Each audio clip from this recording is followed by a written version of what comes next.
নমস্কার বন্ধুরা, তোমাদের সবাইকে স্বাগত জানাই ইংল্যান্ডের ম্যানচেস্টার থেকে একটা নতুন ব্লগে। এই যে সত্যশরণ ব্যানার্জি কি করা হচ্ছে? এইদিকে একটু তাকান, এইদিকে একটু তাকান, এইদিকে একটু তাকান না প্লিজ, একটু দয়া করে এইদিকে তাকান। কি করা হচ্ছে একটু আমাদেরকে বলুন, আপনি কি করছেন? রোড বানাচ্ছেন বাবির মতো? আচ্ছা আচ্ছা, আপনি কি ব্রাশ করেছেন? সকালবেলায় উঠে মুখ ধুয়েছেন? ব্রাশ করেছেন? ঠাকুর প্রণাম করেছেন? কিচ্ছু করেননি, শুধু এখানে বেডে থেকে নেমেছেন, নেমেই ওখানে গিয়ে বসে গেছেন। ছুটির দিন স্পেশাল কি এরকমই করতে হয় নাকি? এবার চলুন, এবার নিচে চলুন। এই যে এই যে এই যে এইদিকে দেখি, এইদিকে এইদিকে তাকান সত্যশরণ ব্যানার্জি। চলুন চলুন, এবার নিচে চলুন, বাবির মতো রোডটা পরে আঁকবেন, চলুন। খুব সুন্দর হচ্ছে রোডগুলো, আমি বুঝতে পারছি। চলুন চলুন, বাবির মতো রোডটা পরে এঁকে নেবেন।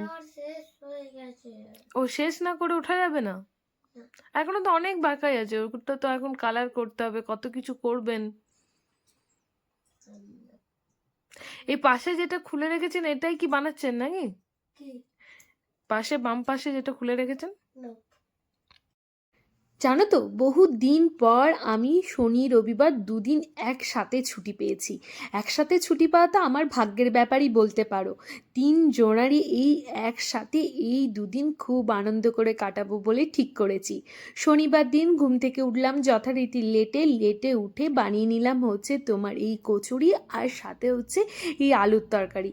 দুটোই কিন্তু আমি বানালাম বলছি, কিন্তু আমি বলতে পারো একটু হাত লাগিয়েছি, কারণ এই কচুরিটা হাসান ভাই কিছুদিন আগে এসেছিল, ও ফ্রোজেন কচুরি নিয়ে এসেছিল, সেটা ফ্রিজে থেকে গেছিল, সেটাই একটু ভেজে নিয়েছি। আর আলুর তরকারিটা সঙ্গীত কালকে বানিয়েছিল, সেটাকে একটু ওই নুন মশলা দিয়ে গরম করে সকালবেলা ব্রেকফাস্টটা তো একদম জমিয়ে করলাম, দুর্দান্ত। পেট একদম ফুল দমে ভর্তি, মনে হচ্ছে দুপুরে লাঞ্চ না করলেও চলবে, কিন্তু ঘরে আছে আর জমিয়ে খাওয়া দাওয়া করবো না সেটা তো হতেই পারে না। ফ্রিজ থেকে তাই বের করে রেখে দিয়েছিলাম। সকালবেলা ঘুম থেকে উঠি এই ইলিশ মাছগুলো, যেটা সঙ্গীত বেশ কয়েকদিন আগে নিয়ে এসেছিল হচ্ছে এখানকার যে বাঙালি বাজার আছে ওয়াইল্ড ওয়াইড থেকে।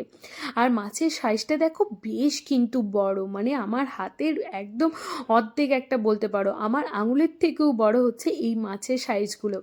এটাকে এখন বেশ ছাড়িয়ে নিয়েছি, আঁশগুলো তো ছাড়িয়ে এখানে দেয় না, ফ্রোজেন মাছ আঁশ সমেতই কেটে দেয়। সেটাকে ভালো করে আঁশ ছাড়িয়ে নিয়ে এরকম একটু নুন হলুদ মাখিয়ে রেখে দিলাম। আর আজকে না খুব একটা বেশি রান্না করতে ইচ্ছা করছে না, মনে হচ্ছে একটু ফাঁকিবাজি রান্না করি।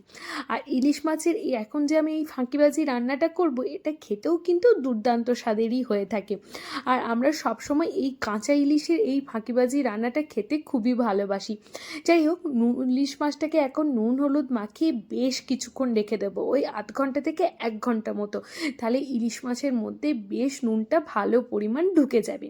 তারপর এখানে একটা ব্যাটার বানিয়ে নিচ্ছি, এখানে নিয়েছে হচ্ছে সর্ষে বাটা, পোস্ত বাটা, আর একটু আদা বাটা, সাথে কাঁচা লঙ্কা, চেরা কাঁচা লঙ্কা, হলুদ গুঁড়ো, আর তার সাথে হচ্ছে লবণ। আর কিছু দিনই এই যে বললাম ফাঁকিবাজি রান্না করব। এবার এটার মধ্যে ইলিশ মাছটাকে ভালো করে মেখে নেব, বলতে পারো ইলিশ মাছের সর্ষে পোস্ত দিয়ে ভাপা বানাচ্ছি। হ্যাঁ, অনেকে টিফিন কৌটোর মধ্যে ভাপাটা দিয়ে তারপর জলে বসায়, আমি সেটা করছি না, একদম কড়াইয়ের মধ্যে এটাকে ভালো করে মেখে টেকে নিয়ে একদম দমে বসিয়ে দেব।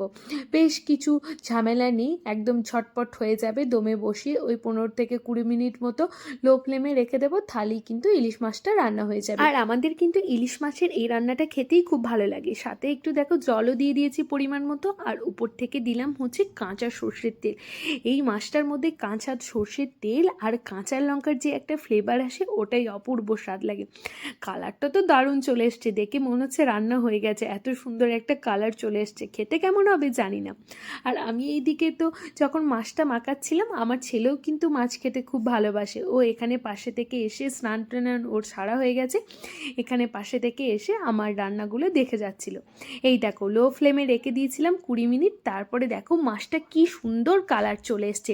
চলো এবার দুপুরে জমিয়ে খাওয়া দাওয়াটা সেরে নিই, তারপরে আবার ঘুরতে বেরোবো। ঘুরতে বেরোর ব্লগটা সেটা তোমাদের সাথে পরবর্তী পার্টে শেয়ার করব। আজকে দুপুরে জমিয়ে রান্নাতে আছে হচ্ছে গরম গরম সাদা ভাত, সাথে হচ্ছে তোমার করলা ভাজি। ওফ, এই তেতো দিয়ে ভাত খেতে আমাদের যে কি ভালো লাগে কি বলবো। সঙ্গীত আমার দুজনেরই প্রিয় হচ্ছে এই তেতো, আর সাথে তো আমার ছেলেটাকেও খাওয়ায়, ও কিন্তু খেতে ভালোই বাসে, কখনো কিন্তু না খেয়ে থাকে না তেতো। আর সাথে এইদিকে বানিয়েছি বেশ ছোট ছোট চিংড়ি দিয়ে মশলা দিয়ে একটা হচ্ছে রসিয়ে কষিয়ে বানিয়েছি, আর সাথে আছে হচ্ছে ইলিশ মাছের এই সর্ষে পোস্ত ভাপা। তা আজকের এই খাওয়া দাওয়া দিয়ে আজকের ব্লগটা এখানেই শেষ করছি। কেমন লাগলো এই আমাদের শনিবার দিন ছুটির দিন স্পেশাল জমিয়ে খাওয়া দাওয়া, অবশ্যই কিন্তু কমেন্ট করে জানিও। ভালো লাগলে প্লিজ পেজটাকে একটু ফলো এবং লাইক করে দিও, আর যারা ইউটিউব থেকে দেখছো প্লিজ চ্যানেলটাকে একটু সাবস্ক্রাইব করে দিও।